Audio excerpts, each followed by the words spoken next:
Bismillahirrahmanirrahim. Assalamualaikum warahmatullahi wabarakatuh. Perkenalkan, nama saya Muhammad Rizky Ramadan, berasal dari Prodi Teknik Pertanian dengan nomor induk mahasiswa J1B1200041. Oke, pada saat ini saya akan mempresentasikan tentang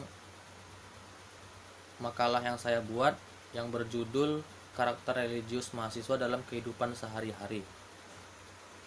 Oke, langsung saja ke pembahasan ya. Baiklah, kita akan membahas tentang karakter religius mahasiswa dalam kehidupan sehari-hari. Yang pertama yang akan kita bahas yaitu apa sih karakter religius itu. Yang kedua, ciri-ciri karakter yang baik itu apa, dan ciri-ciri karakter yang buruk itu seperti apa sih. Lalu yang ketiga, bagaimana sih cara menjadi insan yang berkarakter.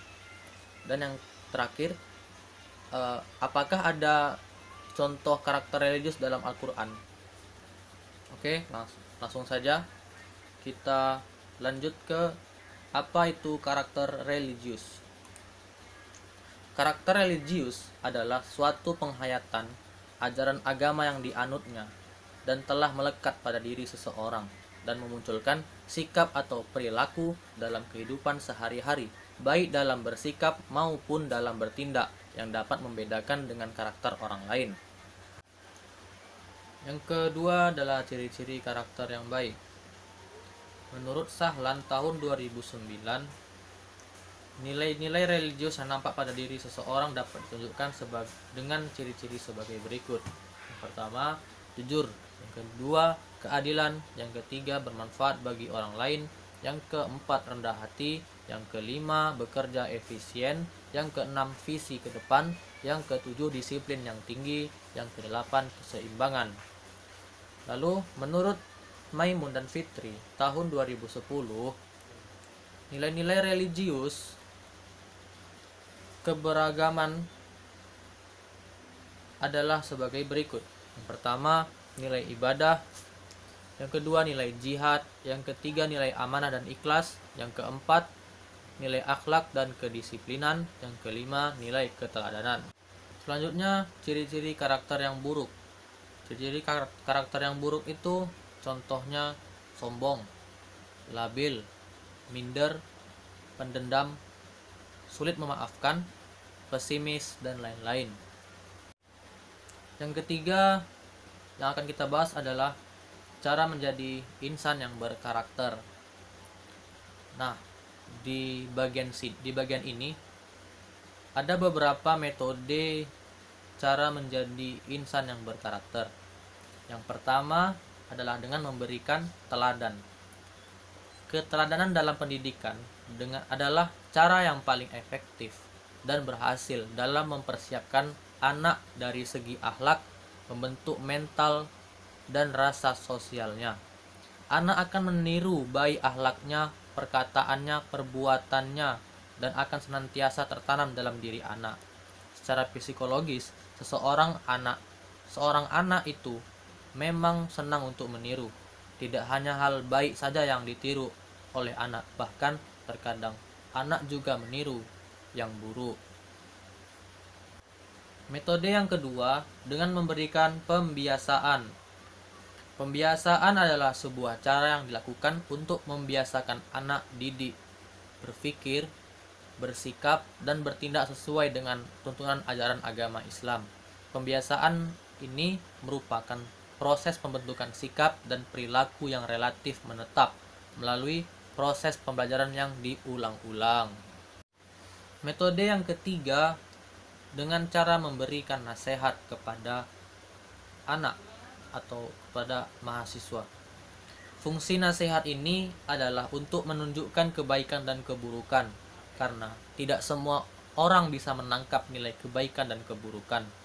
Metode nasihat ini akan berjalan baik pada seseorang jika seseorang yang memberi nasihat juga melaksanakan apa yang dinasihatkan, yang dibarengi dengan teladan atau uswah.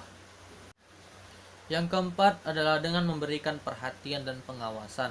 Metode perhatian dan pengawasan ini dapat membentuk seseorang secara utuh yang mendorong untuk menunaikan tanggung jawab dan kewajibannya secara sempurna.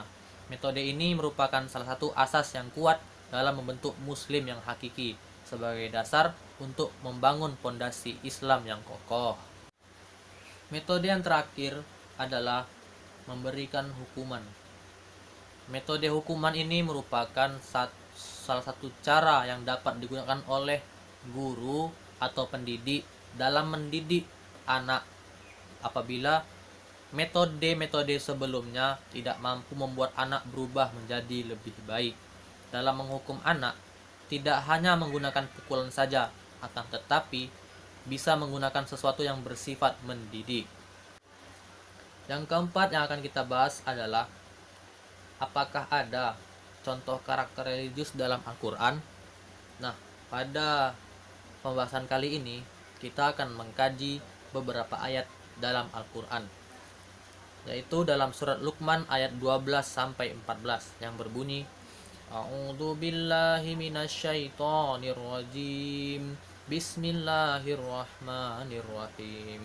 Walaqad ataina Luqmanal hikmata anishkur lillah wa may yashkur fa innama yashkuru li nafsihi wa ma kafara fa innallaha ghaniyyun hamida. Wa idh qala Luqmanu li ibnihi wa huwa ya'izuhu ya bunayya la tusyrik billah inna syirka la zulmun azim. Wa wassaynal insana biwalidayhi hamalathu ummuhu wahnan ala wahni wa fisaluhu fi amaini anishkur li wa liwalidayk ilayyal masir.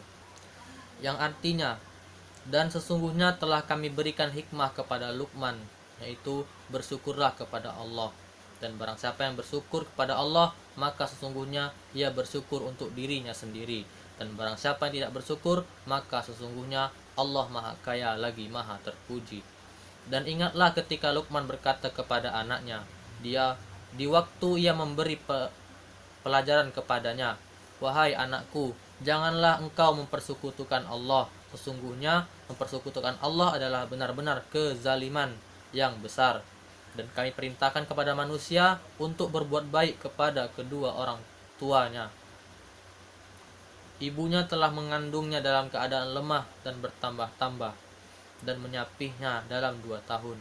Bersyukurlah kepada aku, kata Allah, dan kepada kedua ibu bapakmu. Hanya kepadakulah kembalimu. Adapun nilai karakter yang termaktub dalam Al-Quran, Quran surat Luqman ayat 12 sampai 14 tadi. Yang pertama, dari seorang Luqman, pendidik hendaknya mempunyai karakter hikmah, yakni berpengetahuan dan berilmu. Artinya, selain mempunyai pengetahuan, pendidik juga dituntut untuk mengamalkan pengetahuannya itu.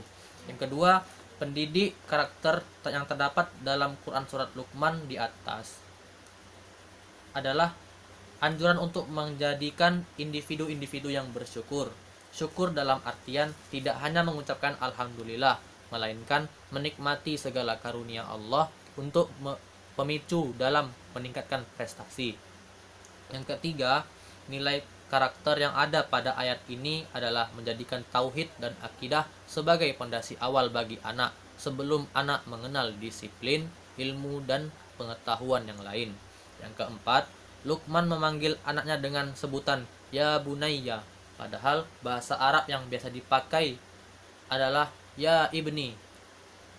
Ya bunayya adalah bahasa yang sangat halus yang digunakan oleh orang tua kepada anaknya. Nilai karakter yang ada pada ayat ini adalah hendaknya bagi para pendidik untuk bertutur kata yang halus kepada anak didiknya. Yang kelima, pada ayat di atas juga diperintahkan untuk merenungi penderitaan seorang ibu yang mengandung anaknya dalam keadaan wahnan ala wahnin. Nilai karakter pada ayat ini adalah nilai bakti seorang anak kepada orang tuanya, khususnya kepada ibu. Yang keenam, Penutup ayat ini adalah ilayyal masir. Semua akan kembali kepada Allah. Allah lah tempat kembali. Nilai karakter darinya adalah siapapun kita sebagai manusia, pasti kita akan kembali kepada Allah. Dan ini melahirkan nilai-nilai ketakwaan. Karena hanya takwalah yang akan menjadikan manusia berbeda di hadapan Allah ketika kembali ke haribaannya. Kesimpulan yang dapat kita ambil dari pembahasan sebelumnya, bahwasanya pendidikan karakter yang tidak disertai dengan nilai-nilai agama hanya akan menjadi angan-angan belaka saja. Lalu teladan orang yang lebih tua seperti orang tua dan guru akan sangat berpengaruh terhadap pembentukan karakter pribadi seorang anak. Yang ketiga, pendidikan karakter akan menjadi sia-sia jika tidak disertai dengan penerapan dalam kehidupan sehari-hari atau dengan pembiasaan. Yang keempat, nasihat orang yang memberi teladan sangat efektif untuk anak yang kurang menangkap arti nilai kehidupan. Yang kelima, memberikan perhatian kepada anak dapat mendorong jiwanya untuk menunaikan tanggung jawab dan kewajibannya yang secara sempurna. Yang keenam, doa guru dan orang tua sangatlah berpengaruh terhadap masa depan anak yang berkarakter religius. Karenanya Rasulullah melarang seorang pendidik untuk mendoakan keburukan bagi anak didiknya. Mendoakan keburukan merupakan suatu hal yang berbahaya. Karena perkataan adalah doa. Seperti kata pepatah, mulutmu harimaumu. Jadi untuk itu diharapkan kepada para pendidik untuk tidak mendoakan keburukan kepada anak didiknya yang dapat mengakibatkan kehancuran anak di masa depannya. Sekian dari presentasi saya kali ini. Jika ada kekurangan saya mohon maaf. Wabillahi taufiq wal hidayah. Wassalamualaikum warahmatullahi wabarakatuh.